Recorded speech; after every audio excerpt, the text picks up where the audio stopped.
So let's set it off. Let's start by talking about, sorry about that, how one should behave towards your fiancée. You should treat her like she's not mahram. That's it. There's no pre-kind of mahram, post almost mahram now bow. This not there. And that's actually from the khutawat of shaitan. And Allah says, وَلَا تَتَّبِعُوا خُطَوَاتِ الشَّيْطَانِ.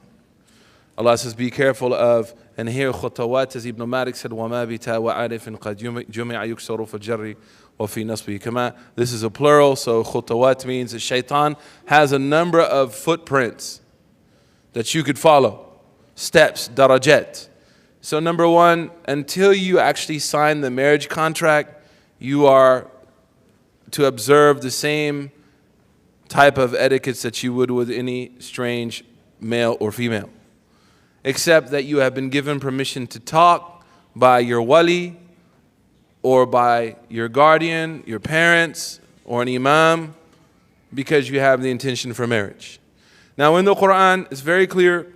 In Surah Al-Qasas, we have the story of Sayyidina Musa alayhi salam, who they said, Abuna Shaykhun Kabir, our father is an old man, can you please help us with the water? And he helped them. So the scholars of fiqh said that if there's a legitimate need, haja, not dorora, for a male and a female who are eligible to be married, to work with each other, whether it be dawah, whether it's at the workplace, whether it's at school, as long as it meets the requirements that Shaykh mentioned, that there's no khalwa, that you're not alone together, right? Then that's allowed. That's allowed. The other question is, what would you say to a brother or sister who are tempted to go the wrong way because they cannot get married due to financial reasons or parents won't allow them?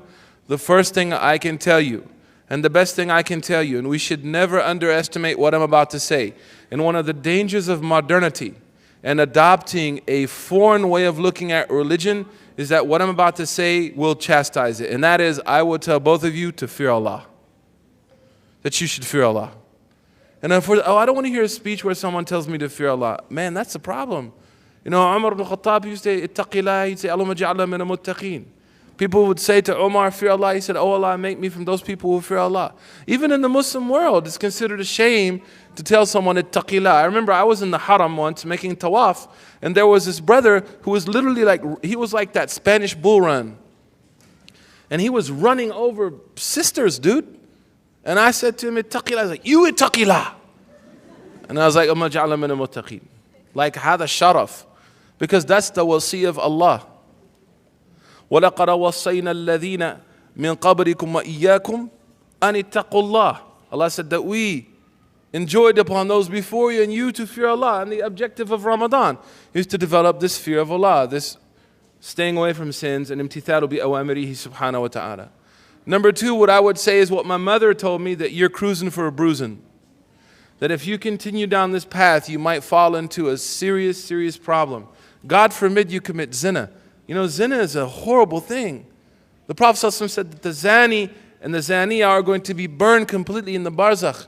And the ulama al-Ghazali said they are going to be burned because al-jaza'u min jins al-amal. Because he said zina, intercourse, is one of the few things where the entire body experiences pleasure, thus the entire body is burned for it. SubhanAllah. And the Prophet considered it from the mubiqat, the destructive sins. Number three is, I would implore you to go talk to an imam or someone that you trust. Maybe not the imam, but someone that you trust who can go be an arbitrator for you and your parents. Wallahi, parents, we're destroying our young people with this garbage, man. Wallahi, man, it's crazy. You know, I have a brother, a sister in my community from Africa, and an African-American brother wants to marry her, and her parents told me he's black. And I say, where are you from, Iceland? Because there are certain jahili pathologies that have mixed into our understanding of reality, man. And that goes back to what I said earlier, this centrality of building a personality on wahi is the first step towards having a strong spiritual state. Not a bay'ah to someone, you know, not this fashionable, cheesy spirituality. You know, the first way to draw nearer to Allah is with His book. And that's why Uthman ibn Affan, when someone asked him what's the best way, the quickest way to draw near to Allah, he said, I know of no easier way than ila bi kalimatihi. except with his words. And anyone who teaches you, and I'm saying this, and I'm old enough and I don't care no more. You know what I mean? I don't care no more. I got babies, kids. Anyone who comes at you and says, stay away from Quran, stay away from the Hadith, stay away from revelation, stay away from knowledge, I'm your bridge, to the paradise, stay away from these people. What did Junaid say? Junaid is the founder of the Mutasawwifin.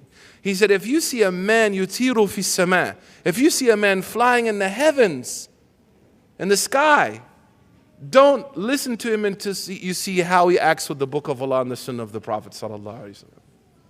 So you need to find someone who can be an arbitrator between you and your parents. And parents, I'm telling you, your daughters are suffering. We have 41-year-old girls in our community who aren't married because their parents said no to everyone who came to their door. And we have men well into the mid-30s who had the princess wife ideal, right? They wanted to marry, what's her name? Ashwati Rai Bread. I don't know whatever her name is. And she never showed up. And we have, the brother says, I want to marry Khadija. Wouldn't be like Muhammad. And you'll get Khadija. And what's happening is they're in their mid-30s, and we know the shelf life of, unfortunately, and I say this all the time, sister, your shelf life is not 26. Your shelf life is Jannah. And that's because, again, we look and identify ourselves as being inhabitants of the dunya. We are only visiting here. We are here temporary. The Prophet said, like sitting under the tree to get some shade. But ultimate success and happiness is in the hereafter. And the sign of true spiritual soundness is that when someone is willing to sacrifice some of the comfort for this life, knowing that ultimately they will be comfortable in the hereafter. So finding an arbitrator to help you, because this is not easy, because when you get around each other, man, and you start kicking it and you start to let your guards down and you begin to feel comfortable, oh, we're friends, and now we're not friends, we're BFF, whatever, all these weird words, and then we're that, and we're this, and then badaw. And then you're coming to the imam, and the imam's like, I can't do nothing for you, Ak. You're in big trouble now. And I have had Muslim women come to me in my community, not in Boston and other places, looking for abortions. And you know how old these girls were? 35 years old. And these were beautiful women. And I said, what happened? They said, everyone that came to be my potential husband, my father slammed the door in their face. And I went out and worked in the professional field. And the non-Muslim, you ain't worried about you, Dad. Brad Pitt ain't worried about Baba. Well, Brad, you got to talk to Baba. Look, girl, DJ got us falling in love again. Ain't no need to talk to Daddy. Real talk. Because he doesn't know that. And you have a young woman or man who has insecurity issues because marriage is so important to us that homeboy got more game than Parker Brothers, man. And you're in trouble.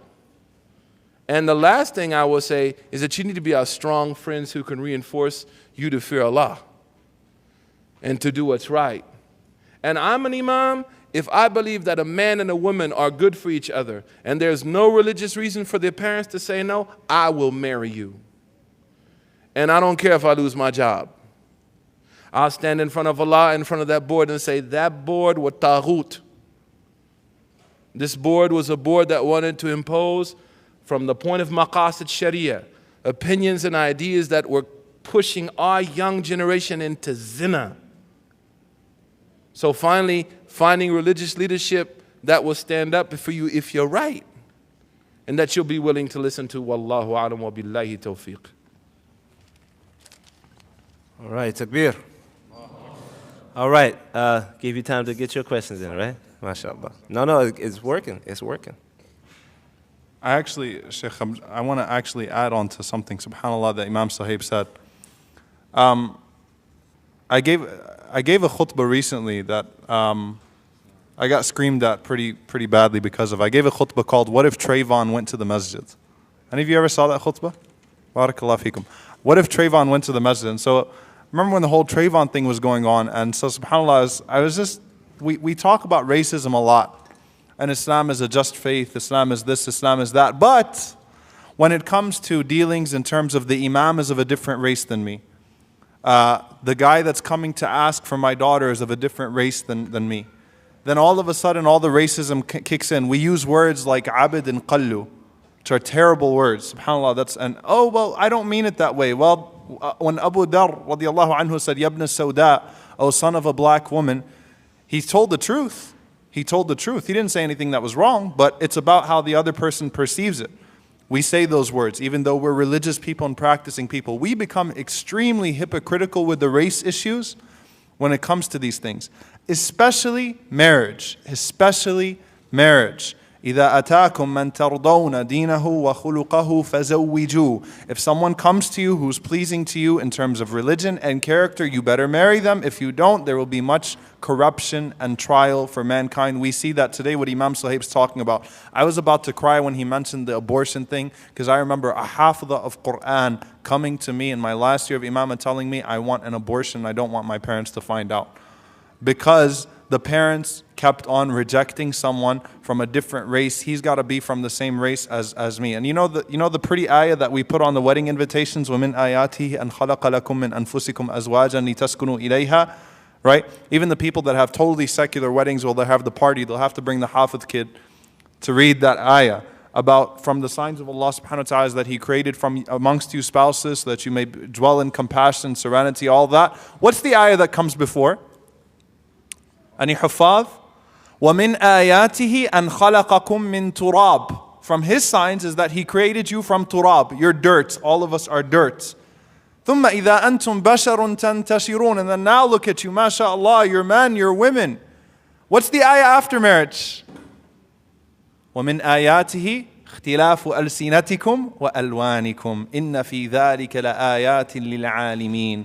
And from Allah's signs is the differences, the variations of your languages and your skin colors. And in that is a sign for those who are not ignorant.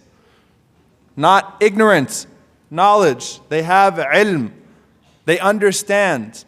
SubhanAllah, the ayah is sandwiched between those two ayats. Why do we ignore those two ayahs? So if someone comes to you, and by the way, there's been study after study after study that have shown that the kids that grow up with multiple languages and exposed to multiple cultures turn out to be the smartest children. Hybrid kids, mashallah alayhum.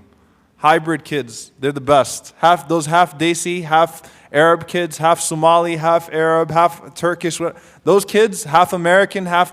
Number one, they're beautiful. Number two, they're smart, mashallah. They get exposed. So don't fall into that backwardness, because if and subhanAllah, you turn away someone from a different race, you know what's going to happen?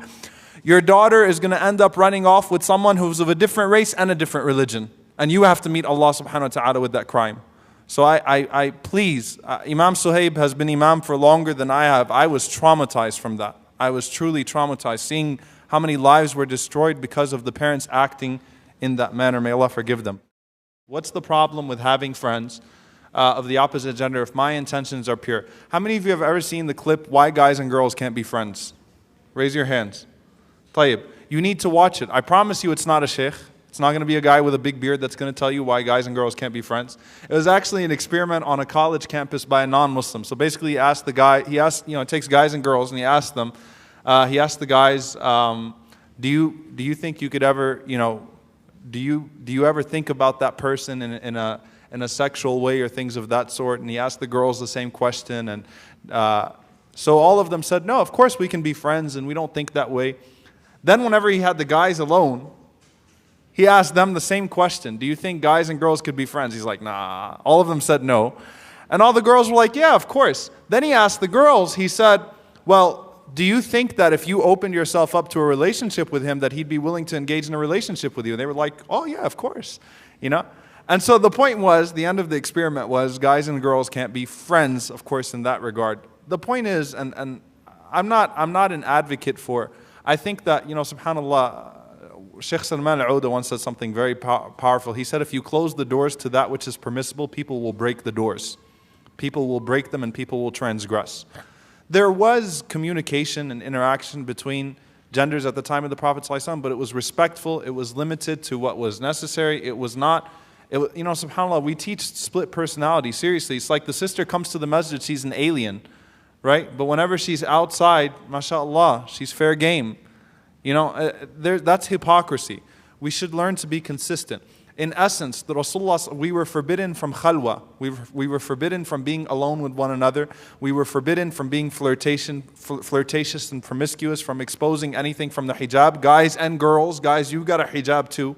I'm just letting you know, you also have to observe certain limits, so don't think you can post whatever pictures you want to post too. Okay? Khalwa, being alone, cyber khalwa. All right, G-chat and Facebook chat with all the smiley faces and things of that sort. And I think you looked really good in your jersey today and whatever it was, all of that is not allowed either. Now, why is it? What if my intentions are pure? And this is something I really want to address. From the maqasid of Sharia, from the objectives of divine legislation, Allah subhanahu wa ta'ala addresses norms. Allah does not address exceptions. The Sharia is based upon norms, not on exceptions. If you feel like you can be with, if guys, you feel like you can be with a girl and she's just my cousin, she's my really good friend, you know, I don't ever feel that way towards her, you are not the norm, you are the exception. The legislation will not be based on the exceptions, it will be based on the norms. Just a month ago, I had a sister that took one of my classes that told me that she was with her male cousin, alone in the car. He used to drop her off to school every day for 2 years, and all of a sudden he groped her. They're both masjid goers. She didn't know how to deal with it. She said, I never expected it. You know, I never thought of him that way, but obviously he was thinking of me that way. And that's the first thing that's wrong with this question. My intentions were pure. How can you know the intentions of the other person? You cannot know the intentions. And let me just tell you something, sisters. Guys play a lot of games. No offense, man. You can brothers, just cover your ears. We are not who you think we are sometimes. Okay? As long as a man is still biologically a man, he still is attracted to a woman. Okay? Unless he's undergone some procedure or something like that, he's still a man. He still likes women. He still likes sisters. Okay? So Allah addresses the norms, not the exceptions. Maybe you can control yourself, but not everyone can. What do you think of hijabis who wear tights? Number one, if a sister, so this is for the people that pound on women constantly and consistently, don't allow sisters to progress. Instead, they do exactly the opposite of what the Prophet ﷺ said. The Prophet ﷺ said, "La tu'inu shaytanu alayh." Don't support a person's shaitan against them. If a person is wearing hijab that is not complete, that does not mean that you can say that they are not wearing hijab. That means they're wearing hijab, but there is a flaw in their hijab. You cannot say that it's as if you're not wearing hijab, you know, you are not muhajjaba. Okay? That's not appropriate to attack people to that extent, to beat them down. On the other hand, there is a hijab we know what the bounds of hijab are. We know what the Prophet ﷺ has legislated as hijab. We're not talking about a difference of opinion of covering the face or covering the hands or covering the feet here. What we know is that it represents modesty. It represents modesty. So it should be loose clothing that does not show the figure of the body. At the same time, it should not draw more attraction. Some hijabs actually are a tease.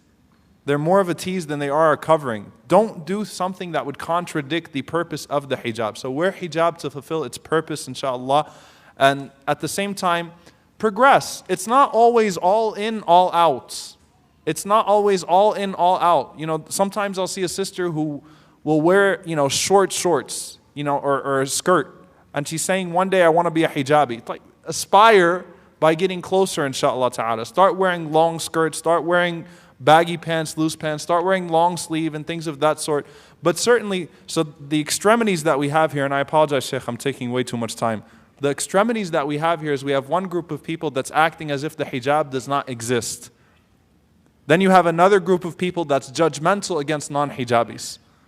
And those are extremities. It's in the middle there. Yes, Allah will look at our insides, but these are manifestations of what is on the inside. These are mandatory actions, okay? So we have to try to act according to the command of Allah, but we've all got our own issues. Let's try to help our sisters, encourage them. One of the greatest things, my mother-in-law, may Allah subhanahu wa ta'ala bless her, what she used to do, they used to actually have parties for every sister that started to wear hijab, to encourage them. It's not a bid'ah, it's okay. No one is saying that it's the sunnah to throw a big party. No, but just encourage each other. Ta'awanu ala al-birri wa taqwa. Help each other in obedience and consciousness of Allah subhanahu wa ta'ala. Don't beat each other down and make them feel like garbage. Help each other to get there. But don't blur the standard at the same time. Thank you. And it's okay because as you have a long answer, it gives him more time to read through his answers. And now he's going to give you time to read through your questions, inshallah. That was beautiful. On both sides, mashallah, very gracious. If you committed zina before marriage, should you tell your wife after you're married? No. Nor should you tell her before, and vice versa. Now, maybe someone's going to say, well, what did you say earlier about tattoos, dude? Well, we have a really awesome principle in Islamic law that if something is a physical type of, we call it ib, some type of physical breakdown or, something which is shameful, that's part of your physical body that your spouse actually has to look at all the time, right? Then they should be informed about that, like a tattoo. Because that's the right of being appealing to each other. Look at the beauty of Islam. Secondly, if it's something that is going to explicitly harm that person. So if you had, God protect us, I've known this happen to Muslims who were promiscuous before marriage and they got herpes. And they would have to tell, someone before they get married, I have herpes. Or any type of disease, because you could spread that disease to them. But if it's a sin, something that Allah subhanahu wa ta'ala satarahullah, then the Prophet said, Kullu ummati ma'afun, every one of my community is forgiven except for those who expose their sins to people. And this kullu means am. And it falls on everyone. So those things that Allah has hidden from sins that do not carry with them any type of physical harm to a potential spouse, you should not talk about them. Secondly, you should not ask about them. One of the reasons I married my wife, out of a plethora of infinite reasons why, let me make that clear, in case she sees that recording, I couldn't even list them all, wallahi, is that she never asked me about my past. She never asked me about what it was like before you were Muslim, right? Because I accepted Islam, alhamdulillah. So, no, and you should not ask about this stuff. You should not ask about these kind of things when you marry someone. Oh, by the way, before we signed the contract, did you? It's not cool, man. And it's from the sunnah of the Prophet not to ask people even where they came from. Anta jitta min ayna jit. Where have you come from? Because they might have come from a place of ill repute. And their shyness prevents them from saying it to you so they might lie, so you cause them to fall into a greater sin. So no, you don't have to tell people about that, and we should not be asking about that, because the right of every Muslim upon us is bara'atu dhimma, is that they are good people, right? And that we should be careful about those things. Sometimes we slander the youth. Oh, these Muslim youth, they're horrible. You just slandered all the Muslim youth. Well, the right of Muslim youth is bara'atu dhimma. Oh, these chachas and chatis and uncles, these people are the worst, astaghfirullah azim, ever in the world. La, the asl of these people is bara'atu dhimma. And that's why I told some Christians a few days ago in Boston, we don't believe in original sin, we believe in original goodness. We inherited the goodness of Allah's creation, not His evil. Wallahu a'lam. Did you have another answer? Okay, what I'm going to do is, after I give you your water, because you need that. Yes, no problem. We have a lot of questions coming up that are dealing with a core issue of gender relations. And there was a talk earlier today by Shad Imam about gender relations. But I think it's important to let the parents know that this is real issues. Whether your youth talk to you about it or not, they may be dealing with it. And any youth that is in a high school or in college will tell you, they'll report back to you that, Mom, Dad, it's crazy out there. But sometimes just because your youth doesn't talk to you about it, your child doesn't speak to you about it, you may think, oh, it's the problem with the rest of the group.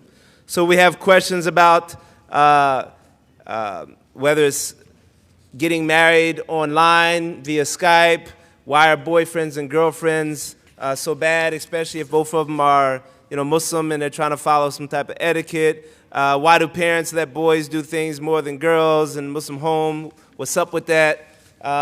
So instead of addressing all these questions, what I think is an underlying issue is just gender relations, and not just that, how the parents deal with their children based on their gender, which is causing a lot of these questions to come up. And if the speakers could both touch on that for maybe 3-4 minutes each. We'll start with you, brother. So I think we did what we could, I think, for the most part. When we're talking about specifics, look, at the end of the day, at the end of the day, don't try to play Allah subhanahu wa ta'ala. I'm just going to put it straight up. Don't try to play Allah or Allah is going to get you. You know, like there's so many people that try to dance around the rules. The Quran is the Quran. It's the speech of Allah. At the same time, its interpretation has been preserved and embodied in the tradition and the sunnah of the Prophet ﷺ. We cannot come 1400 years later and redefine the Quran. There's qiyas, there's fiqh, there's relevant fatwa, relevant rulings that are given by the scholars to relax certain things that are causing a hardship on the people. But you cannot reinterpret the Quran and the sunnah of the Prophet ﷺ in that regard. It is what it is in the sense that Allah has put these limits between us. What I would say is this: don't try to play Allah for a fool. Allah subhanahu wa ta'ala will get you. If you try to start off a relationship with that way, I'll just put it to you this way: gender relations. If I was to present you with a piece of chocolate, all right, and I had it wrapped up very nice, and I'm not comparing women to chocolate and I'm not comparing men to chocolate, although some people would like to refer to themselves that way. But I'm not talking about that. I'm talking about if I was to present you a piece of chocolate and it was wrapped up nice, what's the first thing you're going to ask me? MashaAllah. Fitra, halal, not halal. That's actually not the answer I usually get. What's in it, right? What kind of chocolate is it? What's in it? Where did it come from? Okay? You're not just going to be like, ooh, that has a nice wrapper. I bet it tastes good. In essence, and again, also I'm not comparing anyone to used cars, but if you go to a used car dealership and you're interested in a car, but the car is a little bit too pricey, what does the used car dealer tell you to do? Take it for a ride. Take it for a ride, right? Why? So that when you come back, although you really can't afford this car, you felt the leather seats, mashallah, you know, you saw the rims, you tested the MP3 radio, and you're going, man, this car is awesome. What is the car dealer trying to get you to do? And what is the person that wraps up the nice piece of candy or whatever it is, something that's cheap in its quality, wraps it up with something nice? What are they trying to get you to do? They're trying to get you to make an emotional decision rather than a rational decision. In essence, Allah subhanahu wa ta'ala, with the restrictions that He's placed on between genders, Allah subhanahu wa ta'ala protects us from making dumb, irrational, emotional decisions with the most important decision after faith that we are ever going to make in our lives. Because people are not the same after marriage. And that's why people are so disappointed after marriage whenever they go all out before marriage. And that's why you have a 54% divorce rate in this country. You know, you guys remember when the whole Aisha Khan thing was happening and you had Nancy Grace put her brother. First of all, she's annoying and I couldn't stand her even before that. So if you watch her, you need to stop. And if you talk to anyone in your family that way, then you need counseling, okay? She's not normal when she talks. But anyway, when she's talking about, you know, in America, we get married because we love each other. They're love marriages. Was it a forced marriage? Was it an arranged marriage? Why does Allah subhanahu wa ta'ala make us observe hijab in front of each other? I'm about to go into a lifelong decision here. I'm going to have to bear the consequences of this for my entire life. You are going to be the mother of my children. You're going to be the person I wake up to every single day. I don't want anything that's going to clout my rationale. So Allah allows us to talk. And again, whenever you don't open the doors of what's permissible, people will break through it. You know, and I'm saying this to the uncles and aunties with all due respect, when you tell your kids, you know, beta, I married your mom without ever seeing her. You just scared the trash out of them. You didn't impress them. That's scary. That's frightening. And it's not the sunnah. You should go look at the person that you're going to go marry with hijab and with everything. And at the same time, talk about what's important. Talk about the things that make that relationship important, that's going to make that relationship successful or not, without khalwa, so that you can't start getting flirty and things of that sort. I'm not saying you've got to sit between your parents on each side and then like, so what's your favorite color? You know? I like kheer. Do you like ras malai? You know? None of that. Serious talk about important decisions. Look, I want to work. What are your views on this? What are your views on polygamy? Sisters, ask your husband that. If you want, put a condition on him not to marry a second husband. Not to marry, well, in this country. I think I should hand it over. Not to marry a second wife. If he's already married to a first husband, that's not a permissible type of muta'addid. But anyway, So you can talk about these things before. Don't come afterwards to the imam 2 weeks later like, my husband says I can't work. My husband says I can't do this. My husband wants to do this. You should have talked to him before. You found out now that your husband smokes. So yes, we talk about what's important. But Allah has protected us with hijab so that we don't make a stupid decision. Please forgive me for my words. Because we got caught up in the whole facade. Oh, mashallah. After 3 hours of sitting in front of the mirror, she looks really, really, really pretty. She's not going to look like that when you wake up I'm going to turn to you guys now. She's not going to look like that when you wake up in the morning. And sisters, your husband is not going to be walking around with his Armani shirt and his hair all gelled up in the house. He's going to be walking around with what's ironically called a wife beater. Okay? But inshallah ta'ala, he's not going to beat you. All right? So Allah protects us. Don't try to play Allah. It's for your own good. It's for your own good. Wallahi, it's for your own good. So I ask Allah to protect all of you. It's hard. We know it's hard. I ask Allah to protect you.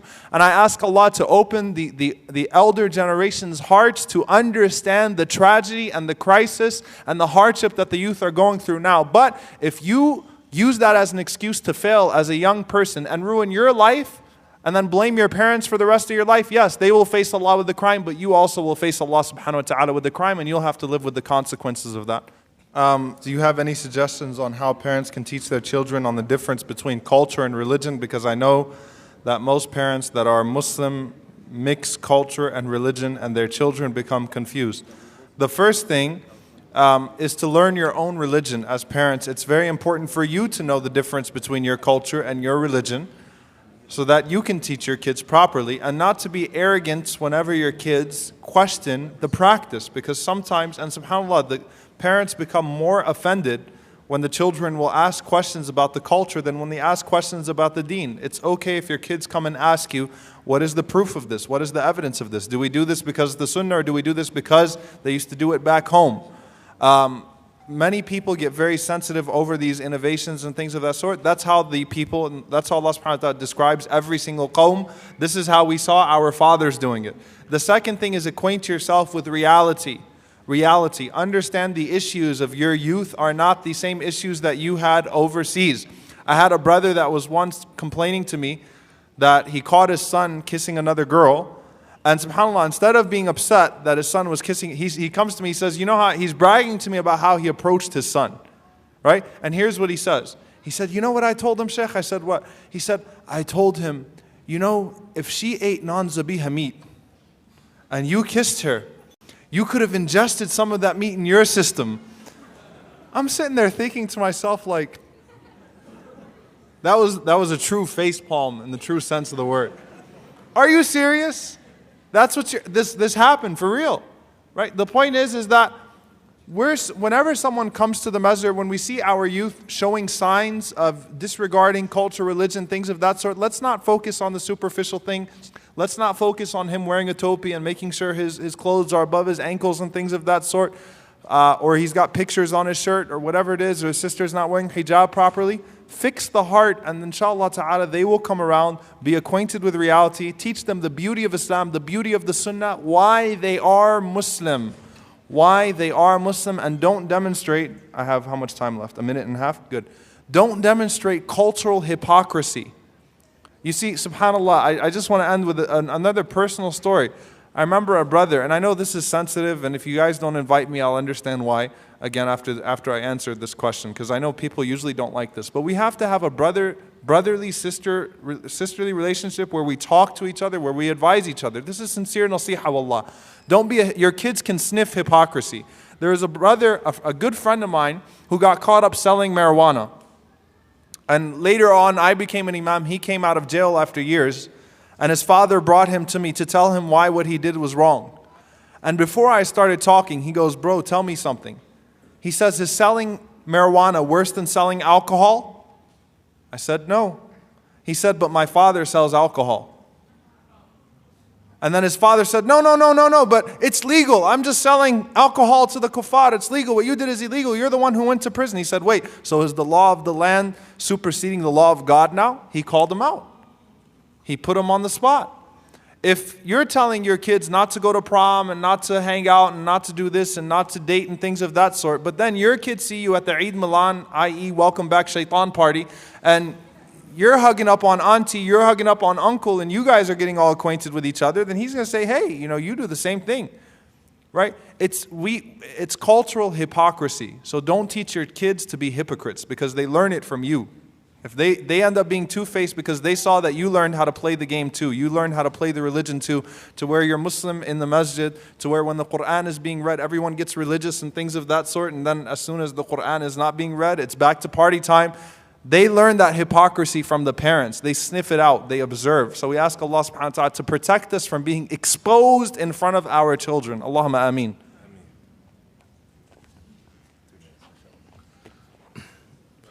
Assalamu alaikum. Just to add a few things before I answer these questions. Number one, this is a youth-run conference. I didn't know that. And just really, you guys have done a great job. And it's great to see young folks out here taking care of biz. Number two is like uncles and aunties and brothers and sisters from other countries. Like any references I made, don't take it like I'm hating on your, not hating. What's the word? That I'm criticizing your background or anything. Please, that's not the intent at all. So please don't take it that way.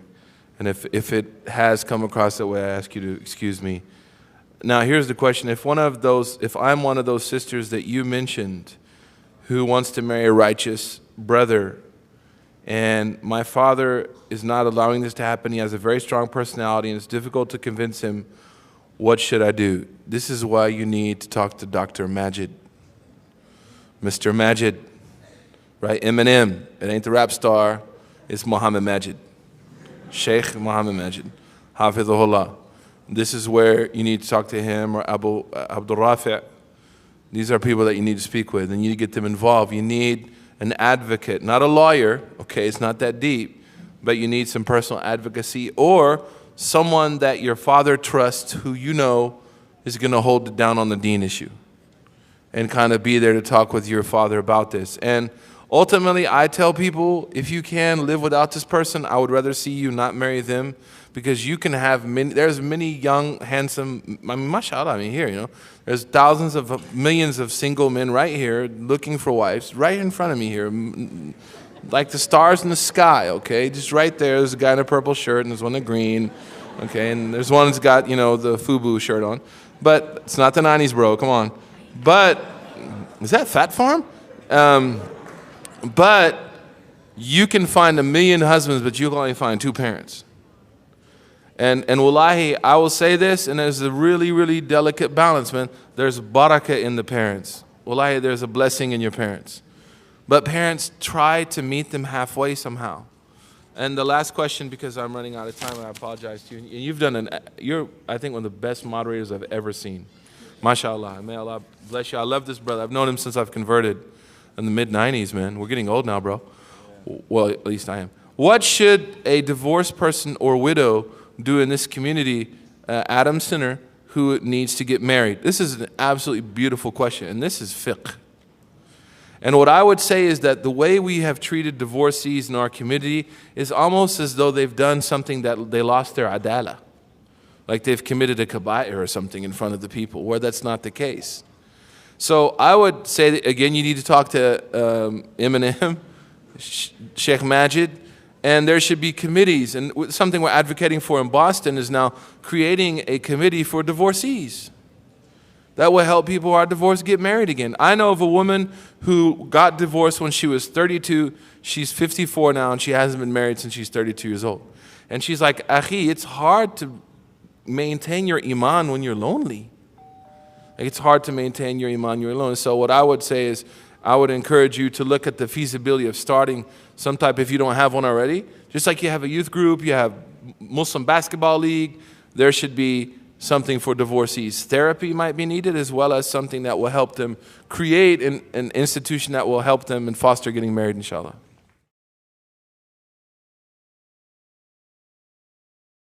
I have a question here. Is it Islamically correct to vote for the person or party who approves of something that we don't agree with? So is it okay to vote for a candidate that we don't agree with? Is it okay to not vote at all?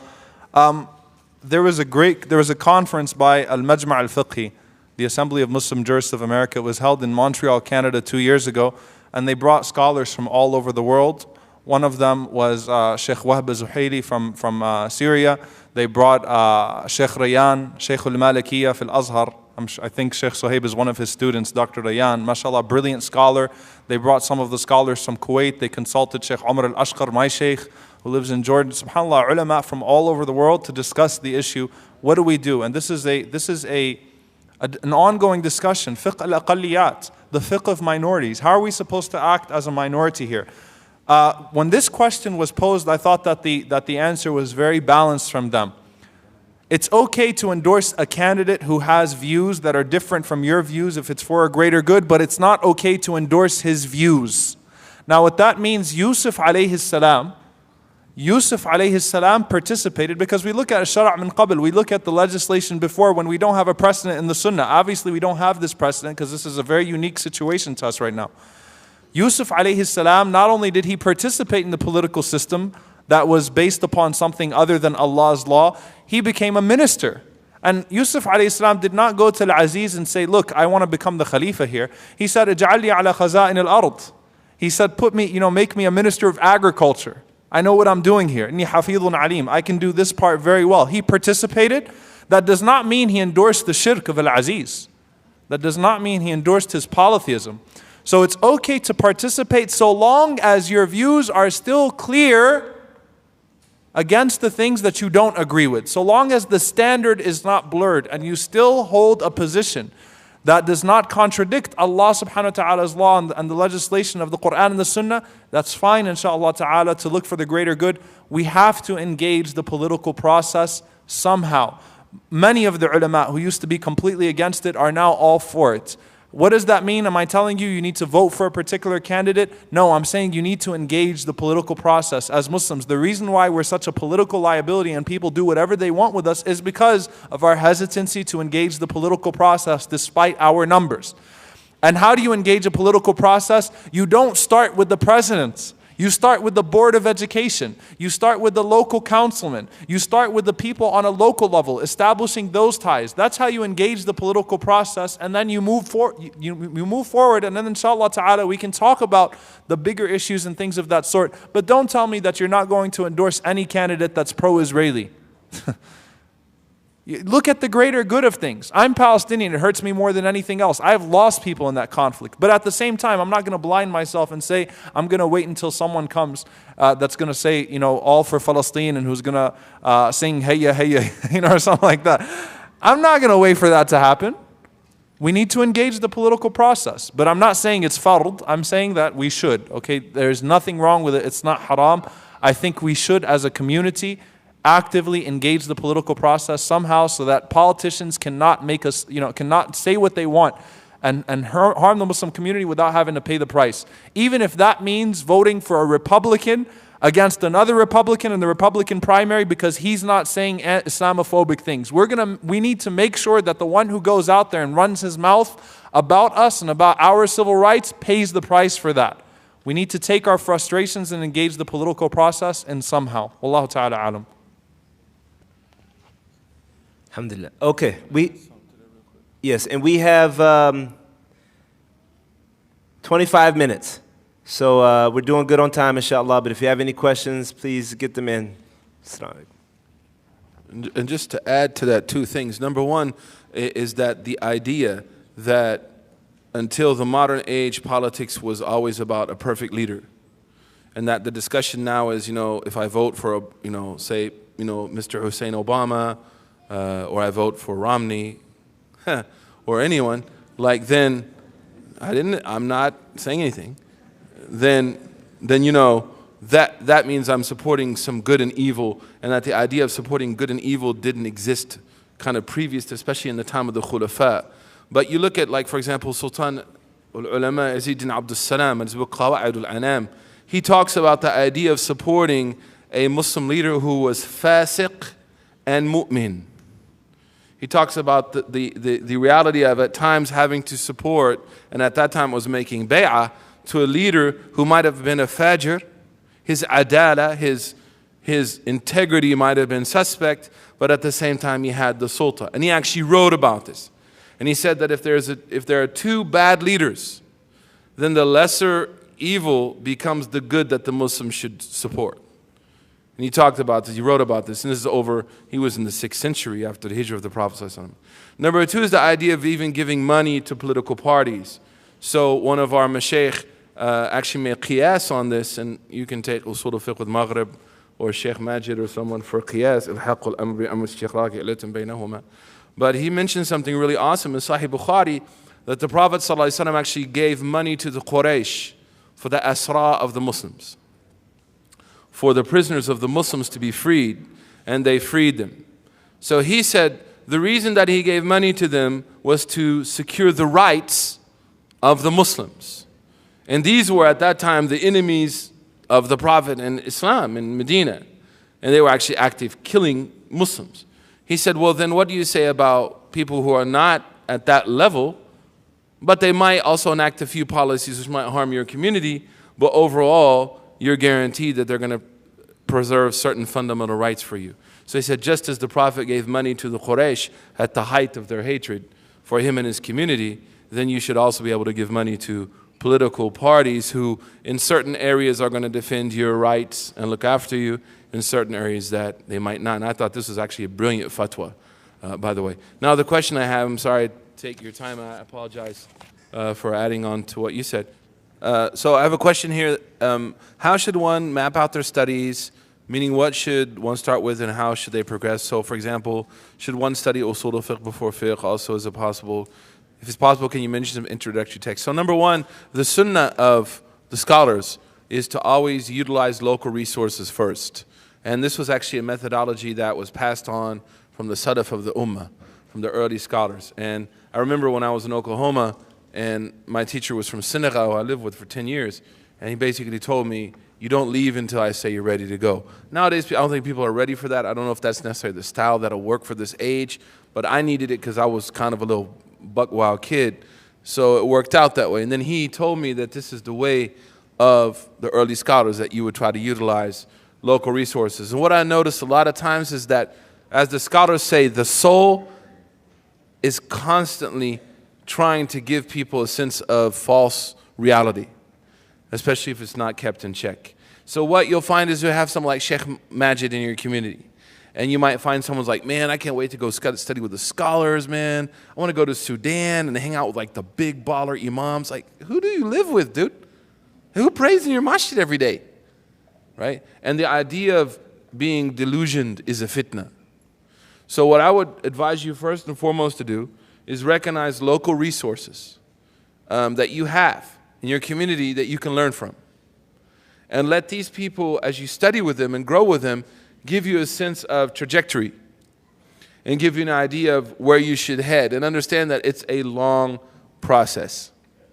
You know, our understanding of how to study the deen is very similar to like our favorite TV series that lasts for a few years and is over. But studying the deen, when I was in Azhar, one day I was walking out of the university and I had this Malaysian friend who was in the College of Usul al-Din, the fundamentals of religion. And I went to him and he was like, Alhamdulillah, I graduated. So I was like, wow, subhanAllah, man, you graduated today, like graduation, mashallah, you know. And then I said, what's the one thing that you can share with me, because that was my second year in the college. What's the one thing you can share with me that you've understood through the 4 years? And he said, I've understood how much I need to study more. And I've understood how much more I need to learn. And that this is a really long process, right, at arriving what I want to arrive to. So number one, you should utilize local resources. And I would encourage you to start with someone who can make sure that you're reading the Quran properly. The Quran, if you master, brothers and sisters, how to read the Quran properly and how to teach the Quran, then that's something you can pass on to your children. Wallahi, man, as a father, there's nothing more sweet to your ears than hearing your children read the Quran that you taught them. Because when you hear that, you're like, you know what, I can die now, man. Like real talk, like if I die, I know that every letter this child reads, inshallah, will be sadaqah jariyah for me. And so you feel a sense of like, and there's actually a study in the Hoover Institute, by the way, not to get off topic, how marriage creates a belief in the hereafter. Because you learn of your own immortality by looking at your children and investing in them. So when you learn the Quran, it's like having a personal trainer. You know, people who go to the gym and they spend like $30 a month, like, I'm going to save money. They end up wasting more money because 4 years later, they're still out of shape, they're still fat, and all they've done is walk on a treadmill. You walk outside on a sidewalk. You don't pay $40 a month to go walk on a treadmill. Like, hello. Real talk, right?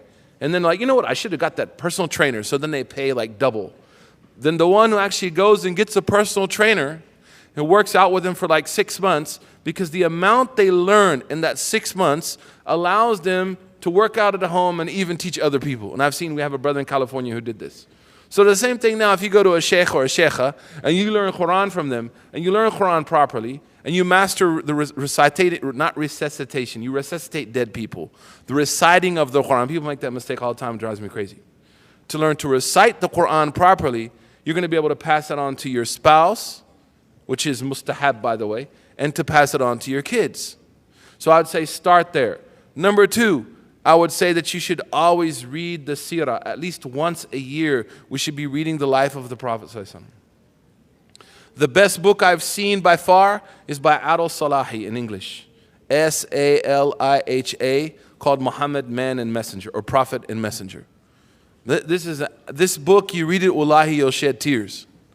It's absolutely joy to read, and it's free of any of the philosophical kind of battles. It's just, look, man, I love the Prophet, here's his life. And you feel that when you read it. Number 3 is if you're going to study hadith, you know, first of all, you need to take ulum hadith, and that's going to need a teacher to teach you al-Bayqanuniya or, you know, Nukhbat al-Fikr or the Muqaddim of Ibn Salah. We took the Muqaddim of Ibn Salah for 7 years, yani. So those are books I don't think you should worry about, but you should study, like I said, the 40 hadith of Nawawi. Wallahi, man, if we just practice the first hadith, we're good. The second hadith, we're good. And then Riyadh al-Salihin of Imam al-Nawawi. It's just an absolute important text to have. For studying Arabic, I have seen no one better than Al-Bayna Institute with Sheikh Nu'man. In order for you to have a basic knowledge of Arabic, functional literacy of the Arabic language. You don't need scholarship. You know, Sibawayh talked about this. Khalil talked about this, how people, and Shatibi more so in the Muwafaqat, and you know these people are, but these are our heroes, and we should know who our heroes are. He said that people have this false understanding when they study Arabic, oh, I want to learn all the asrar of the lugha, and you know, I want to get into like Ibn Jinni, and I want to read like the books of Ibn Hisham. That's not why you study Arabic. You study Arabic to understand the Quran and to come close to Allah. And that's why I love Imam W.D. Muhammad when a woman went to him one day and said, I have learned Arabic to make dawah in America. He said, you don't learn Arabic to make dawah, you learn Spanish to make dawah. You learn Arabic to worship Allah, first and foremost. So I would recommend that if you're able to get in touch with Al-Bayna. If not, there's a really good series called Al-Arabiyya Bayni Yaday. And you can find someone from Muhammad bin Saud University. It's a great text. You can learn it. You can study it. Right?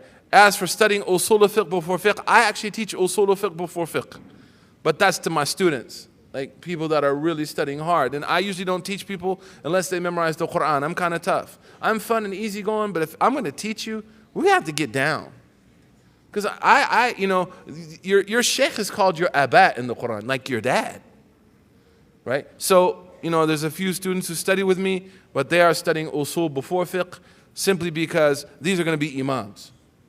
You know, may Allah make them, inshallah, imams for the community. And imam, we have sisters who won't be imams, but also studying the knowledge of what it needs to be an imam in America. So that's my personal methodology. But in general, people usually teach fiqh before. And Imam Nawawi said, you should prepare your heart for knowledge like you prepare earth to be cultivated. So understand that knowledge requires adab, requires etiquette. So a lot of times people want to go study the deen. I've seen it in Egypt, actually with Sheikh Rayyan. Our sheikh, who one time was teaching the Muwatta of Malik, and a Western brother stood up and said, this is a bid'ah, you don't know anything, I'm not going to sit in front of you like this. And he'd only been there for 1 year. Sheikh Ahmad Tahar Ayan is one of the highest leading legal authorities in Egypt. And I had to go and apologize on behalf of all American Muslims, even though the guy was from England, because they all thought we're American. And I said, you know, I'm really sorry that we have represented ourselves in this way. And he said to me, the problem with you people is before you come overseas, you should learn adab first. You should learn how to conduct yourself, because you sit down when grown men are talking. When doing wudu, is it permissible to wipe on cotton socks, or is it required to wash the whole foot? I've heard this was allowed, but only for leather socks in addition to other conditions. So it is allowed to wipe on cotton socks according to the madhab of Imam Ahmad bin Hanbal. And he's from one of the imams of Ahl Sunnah wal Jama'ah. The other three madhabs say no. And actually the opinion of Imam Ahmad appears to be stronger, because the Sahaba would also wipe over their cotton, what were considered at that time cotton socks, with the following conditions. Number one, that it should be thick. Number two, it should not be like you can see your foot under the sock. Number three, that it's not torn. And this is the condition of Imam Ahmad ibn Hanbal. And I say that this is actually a more relevant position because, for example, if you're in high school, I remember when I was in high school, there was a Muslim kid named Salim. We called him Salam because we couldn't say his name. Until this day, I don't really know what the brother's name was. I need to go and make a lot of istighfar to him because I wasn't very nice to him in high school. And I remember, one of the things was he was like foot in the sink guy because his foot was in the sink. And that is a good dawah, but when you're surrounded with people whose hearts are jacked up and they're just very aggressive, we got to be honest, high school is a mess, man. And they see you with your foot in the sink, like unless you're able to hold your own really well, it's not going to go down well. And also at work, if you're wearing a suit or you're dressed, say you're a doctor or a nurse or a lawyer somewhere, you can't get water all over your clothes. So one of the proper things to do, and it's perfectly allowed, this is called Talfiq Mahmud, by the way, is that you're allowed to take, and the Hanafis mentions very clearly, Ibn Abidin in his Hashia mentions very clearly that you're allowed to follow any opinion from the four Imams that's found from Ahl Sunnah. So this is the Mu'tamad, as mentioned, the Manar as-Sabil. I'm not Hanbali, but I was exposed to the Hanbali madhab somewhat, and I have a few friends who are Hanbalis. And this is the strong opinion in the Hanbali school, and I think it makes more sense if you're at school or at work. If you're making wudu first, and then you put on the cotton socks, you can wipe over your cotton socks, for the rest of the day. And that, inshallah, Allah says that He didn't make in this deen any haraj, any hardship. And He said, يُرِيدُ اللَّهُ بِكُمْ يُسْرٍ وَلَا يُرِيدُ بِكُمْ عَسْرٍ. Allah does not want hardship for you, He wants ease for you. يُرِيدُ اللَّهُ أَن يُخَفِّفَ عَنْكُمْ. Allah wants to remove the burden from you. So, wallahu alam. So I'll mention the answer again to make it clear. It's allowed to wipe over your cotton socks according to the madhab of Imam Ahmad ibn Hanbal, which is rooted in the practice of certain Sahabi who did so. And that's with the conditions I mentioned. Number one, it should be thick enough. You need to talk about you can walk a certain distance and so on and so forth. Should be thick enough that, you can't see the skin under the sock. Secondly, that they're not ripped. Thirdly, that you put them on after you made tahara without breaking the tahara the first time. Wa wallahu alam. Did you want to add? They can be cotton socks. Any type of material. طيب. Assalamu alaikum wa rahmatullahi wa barakatuh. By the way, I am Hanbali and we're open for business, inshallah ta'ala. If you guys want to sign up, just let me know. We're not as hard as you guys think we are. In the Arab world, Sheikh, they say tithambil hash. Whenever you start talking very strict, they say don't make it too Hanbali. But as you can see, sometimes Hanbalis are actually easier than the rest of them. So, all right, so I've got a good question. I think it's a very relevant question. How many of you are excited that Ramadan is coming up? MashaAllah. You're welcoming your generous guest. MashaAllah. طيب. So this question is, what is your advice to young Muslims on how to make the most of Ramadan? Ramadan is the month of Quran. It is the month of Quran. I think that particularly I see even with the religious practicing youth that are in that category of religious practicing youth, people rarely have a relationship with the Quran unless they're in a hifz school getting beat on. Okay? Otherwise, they don't really seem to have a relationship with the Quran. Acquaint yourself with the Quran somehow. And make a goal that's realistic. You need to prepare for it. Something needs to change about you in Ramadan. Something needs to change about you in Ramadan. Now, so you need to acquaint yourself with the Quran, a share of the Quran. It is Shahrul Quran, the month of the Quran. Secondly, what you need to do is you need to make sure that, Ramadan is there so that you could gain taqwa, so that you could get rid of your sins. And Imam Ibn al-Qayyim rahimahullah, he says something very important. Imam Suhaib touched on it in the talk. which is the whole concept of preferring deen to your desires. What has preference in the deen? Doing good deeds or abandoning sins? Abandoning sins. Taqwa means to abandon sins. The point of Ramadan, كُتِبَ عَلَيْكُمُ الصِّيَامِ كَمَا كُتِبَ عَلَى الَّذِينَ مِنْ قَبْلِكُمْ لَعَلَّكُمْ تَتَّقُونَ. Siyam was written upon you as it was written upon those who came before you, so that you could gain a sense of taqwa. Imam al-Qayyim rahimahullah, he said, أَعْمَالُ الْبِرِّ يَفْعَلُهَا الْبَرُّ وَالْفَاجِرُ وَلَا يَقْوِي عَلَى تَرْكِ الْمَعَاصِي إِلَّا صِدِّيقًا. Imam al-Qayyim said, anybody can do good deeds. A righteous person and a not so righteous person, a fajr. But the only one who will be able to abandon his sins is one who is truthful with Allah subhanahu wa ta'ala. If you gain nothing else out of Ramadan except that you got rid of your haram relationship, or you got rid of something that you knew was a barrier between you and Allah subhanahu wa ta'ala, that is more productive than a person who left those things lingering around but decided to volunteer more and to do more charity but did not take care of the root of the problem. So my advice when you go into Ramadan, this might be your last Ramadan. Allahu A'lam, we ask Allah subhanahu wa ta'ala, Allahumma ballighna Ramadan, to allow us to live till Ramadan. Try to identify the sins, the things that could be standing between you and Allah subhanahu wa ta'ala, and get rid of those, and acquaint yourself with the Quran, even if you're just going to finish reading it one time. All right? It doesn't count when you do khatam hopping. You just jump from masjid to masjid whenever Quran khatams are going on. You yourself need to read the Quran. You need to make sure you finish it at least one time in the month of Ramadan. Jazakumullah. Okay, and also I've asked the speakers here, because of the amount of questions, we'll be trying to sum up some of the questions addressing the issue within it. So listen closely. You may not find your particular question read and answered, but your issue may be addressed. So please listen carefully. So I have a question here. Why are tattoos forbidden in Islam? And coupled with that is a question at the bottom. If someone converts to Islam and still has tattoos, what should they do? So number one, tattoos are forbidden because the Prophet ﷺ said, La'natullah, Allah wa Rasuluhu, that Allah and His Messenger curse the woman who seeks to have tattoos and also the woman who does the tattooing. And Imam Ibn Ashur, Tunisi, he's a great scholar, in his book on Maqasid, he talks about the ta'leel, the reasoning behind this prohibition. So there are two. One is that it's what's called taghyir khalqillah, that someone's changing the creation of Allah, and that's why men also fall into this prohibition.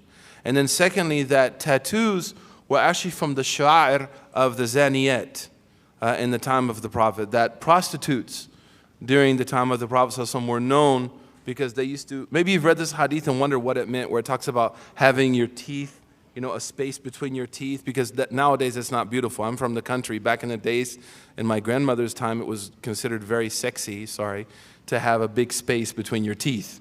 Now it's not, thank goodness. And that was also the case during the time of the Prophet, that prostitutes would actually have large spaces put between their teeth and get tattoos.